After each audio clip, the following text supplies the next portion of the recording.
প্রত্যেকটা মানুষেরই দেশ মায়ের মতো, সুতরাং দেশের খারাপ হলে প্রত্যেকটা মানুষের, প্রত্যেকটা দেশবাসীর মন থেকে একটা হাহাকার বেরিয়ে আসে। দাদা, আমি একটা জিনিস একটু জানতে চাইবো, গত 5ই আগস্টের নেপথ্য কারিগর, মানে যিনি একেবারে কপ্টারে উঠিয়ে ভারতে রওনা করিয়ে দিয়েছিলেন শেখ হাসিনাকে, সেই মানুষটা, আপনি বুঝতে পারছেন কার কথা বলছি? সেনাপ্রধানের কথা বলছি, ওয়াকারুজ্জামান। তিনি কোথায়? 1 বছর পর তাকে তো বর্তমানে দেখাই যাচ্ছে না। করছেনটা কি? মেঘের আড়ালে চলে গেলেন? ওয়াকারুজ্জামান একটা, আমি আপনাকে কি বলবো, বলার অপেক্ষাই রাখে না। আপনি জানেন যে তার প্রতি আমার কিরকম ক্রোধ, রাগ, এটা আমি অনেকবার বলেছি। স্ট্র্যাটেজিগত কারণে আমরা একটা সময় মনে করেছি যে তারা হয়তো তাদের ভুলটাকে রেকটিফাই করতে পেরেছে, রেকটিফাই করবে। এখন দেখা যাচ্ছে যে যেই লাউ সেই কদু, এবং এটা বলতে তার কোনো দ্বিধা নেই। বিশেষ করে গোপালগঞ্জে সেনাবাহিনী যে গণহত্যা চালিয়েছে, তারপরে তো আর এটা বলতে কোনো রকমের দ্বিধা নেই যে এই সেনাবাহিনী 5ই আগস্টের পেছনে অতপ্রতভাবে জড়িত ছিল, বা কতিপয় সেনাবাহিনীর ব্যাটালিয়ন বা অফিসাররা।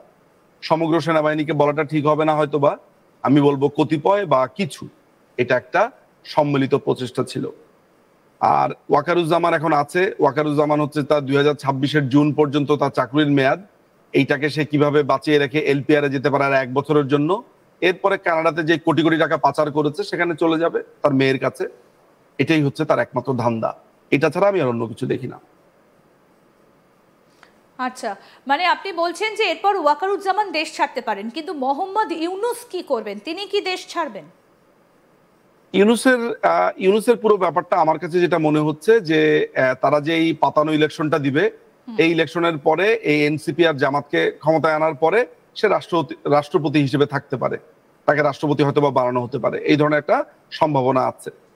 কিন্তু তাহলে তো তিনি একটা সাংবিধানিক পদ পেয়ে যাবেন। তাহলে সেই জায়গায় দাঁড়িয়ে যদি রাষ্ট্রপতির নির্দেশ না থাকে, সাংবিধানিক পদ তো হবে না। কারণ একটা কথা মাথায় রাখবেন যে ভয়েড অ্যাব ইনিশিও হয়ে গেছে, শুরুতেই তারা বাতিল। এরা যে ইলেকশনটা করবে সেটা অবৈধ, ওদের মাধ্যমে যে সরকার ক্ষমতা গ্রহণ করবে সব অবৈধ। এটা অটোমেটিক বাতিল। এটার জন্য কোনো পার্লামেন্টের সেশনেরও দরকার নেই, নাথিং।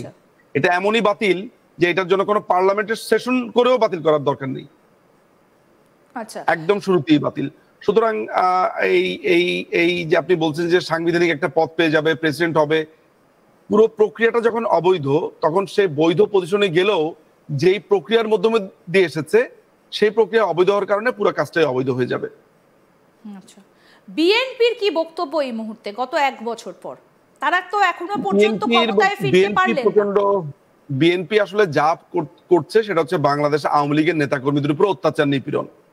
বাংলাদেশ আওয়ামী লীগের বিভিন্ন নেতা কর্মীদের বিরুদ্ধে একের পর এক মিথ্যা মামলা, একের পর এক হামলা, চাঁদাবাজি, গুন্ডামি, টেম্পো স্ট্যান্ড দখল, বাস স্ট্যান্ড দখল থেকে শুরু করে প্রত্যেকটা এলাকায় মোড়ে অরাজক পরিস্থিতি তৈরি করেছে। তারা তো ভেবেইছে যে তারা ক্ষমতায় অলরেডি চলে এসেছে, অথচ জানে না তাদের পেছনের খেলা কি হচ্ছে। এবং আমেরিকান এমবাসি থেকে পরিষ্কারভাবে বলা আছে যে তারেক রহমানকে তারা মানতে চায় না। আপনি খেয়াল করে দেখেন, তারেক রহমান এখনো পর্যন্ত বাংলাদেশে আসেনি। এই ধরনের নেগোসিয়েশন চলছে, কথাবার্তা চলছে। এখনো পর্যন্ত আমি বলতে পারি যে আমেরিকান এমবাসি এনসিপি এবং জামাতকে ক্ষমতায় আনার জন্য মরিয়া। এইটার জন্য তারা নানান ধরনের চেষ্টা চরিত্র করছে, এটার জন্য তারা সংবিধান চেঞ্জ করতে চাইছে। এবং আপনি জানেন যে এর আগে আমি একজন লোকের নাম বলেছি, ফরাদ মজাহার, তাকে তাদের শিক্ষাগুরু হিসেবে দিয়েছে, সে তো এদেরকে ভালোই তালিম দিয়েছে। এখন তারা জুলাই সংবিধান, এবং ওই পরিষ্কারভাবে বলা আছে যে বাংলাদেশের গণতন্ত্র যেটা, সেটা হচ্ছে পশ্চিমা গণতন্ত্র। অর্থাৎ ফরাদ মজাহারের বইয়ে পরিষ্কার লেখা আছে এই গণতন্ত্র চলবে না, আর এইখানে কালচারের ভেতরে ইসলামকে আনতে হবে, এইসব কথাবার্তাই বলা আছে। অর্থাৎ এটাকে পুরো একটা ইসলামাইজেশন করে ফেলবে, এটাকে একটা ইসলামিক রিপাবলিক করবে। আপনি নিশ্চিত থাকতে পারেন এই ব্যাপারে। ঠিক দাদা, আপনি নিশ্চয়ই জানেন যে গ্রেটার বাংলাদেশ একটা ম্যাপ সামনে এনেছে, এবং একটা তুর্কির এনজিও এই ম্যাপটাকে সামনে এনেছে, এবং যেটাতে বলা হয়েছে যে গ্রেটার বাংলাদেশ মানে হচ্ছে তার মধ্যে আমাদের ভারতবর্ষের এই বাংলারও কিছু কিছু অংশ ঢুকিয়ে দেওয়া হয়েছে, 7 সিস্টার্সের কিছুটা অংশ ঢুকিয়ে দেওয়া হয়েছে, এবং মিয়ানমারেরও কিছু একটা অংশ ঢুকিয়ে দেওয়া হয়েছে। তার মানে এটার পেছনে যে টার্কির মাথা রয়েছে সেটা বোঝা যাচ্ছে, কারণ এর সঙ্গে টার্কির এনজিওর একটা যোগ রয়েছে। এর পেছনে এগুলো আপনাদেরকে ইরিটেট করা এবং এগুলো আপনাদেরকে ডাইভার্ট করার পরিকল্পনা ছাড়া আর কিছুই না। এটা নিয়ে যে আমরা কথা বলছি, এটা নিয়ে আলোচনা হচ্ছে, পররাষ্ট্র মন্ত্রণালয় ভ্রু কুঁচকে তাকাচ্ছে, খোঁজ নিচ্ছে, এই পুরো ব্যাপারটা হচ্ছে এক ধরনের আপনি খেয়াল করে দেখবেন যে সামনে কি আসছে, তাহলে বুঝবেন যে ওই কাজটার জন্যই এই কাজটা করা হচ্ছে। অর্থাৎ কোনো একটা কিছুকে আড়াল করার জন্য বা কোনো একটা কিছু আসবে সেটাকে বুঝতে না দেওয়ার জন্য এমন একটা ফালতু কাজ করা হচ্ছে যেটা মিনিংলেস। আপনাকে যেটা জানতে চাইছিলাম যে এর পেছনেও কি আমেরিকার মাথা? আমি মনে করি না, কারণ স্বতন্ত্রভাবে তার্কি কিন্তু জামাত ইসলামের একজন আপনার ফান্ড দেয় এমন একটি দেশ। আপনি জানেন যে জামাত ইসলামের এই যে পুরো চলার পথের যত টাকা পয়সা এবং বাংলাদেশে যে তারা নানান ধরনের ব্যবসা বাণিজ্য করছে, এটার পুরা একটা জায়গা হচ্ছে তার্কি একটা স্টেক হোল্ডার আছে একটা দীর্ঘদিন ধরে। ফলে আমি মনে করি তার্কির এটা একটা নিজস্ব জামাতি বলয় থেকে এটা করছে, অন্য কিছু না। ঠিক। দাদা, একটা কথা একটু আপনার কাছ থেকে জানতে চাই এই বিষয়টাতে।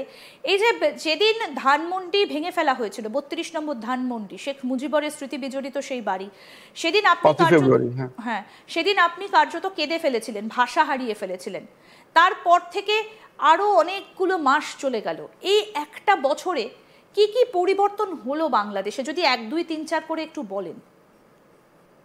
বাংলাদেশের পরিবর্তন যেটা হয়েছে প্রথমত সে তার আইন শৃঙ্খলা পুরো পরিস্থিতি নিয়ন্ত্রণের মধ্যে রাখতে পারেনি। প্রায় 3000-এর মতো পুলিশ অফিসারকে খুন করা হয়েছে। আপনার প্রায় 15-20 হাজারের মতো বা এই রেঞ্জের মতো আপনার যে পরিবারের সদস্য এবং একই সাথে অনেক পুলিশের সদস্যরাও নিখোঁজ আছে।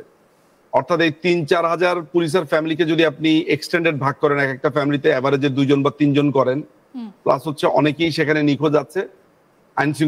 আইন শৃঙ্খলা পরিস্থিতি একেবারেই ভেঙে গেছে। রাস্তার যেখানে সেখানে ছুরি, আপনার ছিনতাই, চুরি, ডাকাতি, জবাই করে মেরে ফেলছে, কি নৃশংস কায়দায় মেরে ফেলছে, যেগুলো আমরা বাংলাদেশে কখনো দেখিনি। যে একজন মানুষকে মেরে আপনার পোলে ঝুলিয়ে দেওয়া যায়, এটা আমরা কখনো দেখিও নি, কল্পনাও করিনি। বিচার ব্যবস্থা সম্পূর্ণ ভেঙে গেছে। নারীদের নিরাপত্তা, নারীদের কর্মসংস্থান, এই প্রত্যেকটা জিনিস এখন ইসলামাইজেশন হয়েছে। বাংলাদেশ ব্যাংক থেকে নির্দেশনা এসেছে যে লেগিংস পরতে পারবে না নারীরা, আপনার স্লিভলেস জামা কাপড় পরতে পারবে না, এই ধরনের নির্দেশনা এসেছে। অথচ বাংলাদেশ একটি সেকুলার কান্ট্রি, বাংলাদেশ একটি ধর্মনিরপেক্ষ কান্ট্রি। বাংলাদেশ এখন কোন পথে যাবে সেটা একটা শেপ আপ হচ্ছে। এই যে আমি বিচার ব্যবস্থার কথা বলছি, যে বিচার ব্যবস্থা পুরা ভেঙে পড়ছে। বিচারপতি, এখন যে প্রধান বিচারপতি আছে, সে কোনো বৈধ প্রধান বিচারপতি না। এই অবৈধ প্রধান বিচারপতি এখন আবার নিয়োগ দিয়েছে 53 জনকে। এই 53 জনকে কিভাবে নিয়োগ দিয়েছে, কোন প্রক্রিয়াতে নিয়োগ দিয়েছে আমরা কেউ জানি না। 18 জন বিচারপতিকে বরখাস্ত করা হয়েছে। যে আইনে বরখাস্ত করা হয়েছে সেই আইনে কোনোদিনই বরখাস্ত হতে পারে না। অর্থাৎ বিচার ব্যবস্থাও ভেঙে পড়ছে। আইন শৃঙ্খলা বলেছি, বিচার ব্যবস্থা বলেছি, আর্থসামাজিক অবস্থা বলেছি। এডুকেশন সিস্টেম তো সিম্পলি বলা যায় যে বখাটেদের খপ্পরে। আপনার ম্যাট্রিক পরীক্ষাতে ফেল করেছে, অর্থাৎ এন্ট্রান্স পরীক্ষাতে ফেল করেছে, সেই ফেল করার পরে তারা মিছিল বের করেছে তাদেরকে পাশ করিয়ে দিতে হবে। যখন মন চাইছে তারা আন্দোলন করছে, যখন মন চাইছে তারা বলে আমরা পরীক্ষা দিব না, অমুক পরীক্ষা বন্ধ করতে হবে, তমুক পরীক্ষা বন্ধ করতে হবে।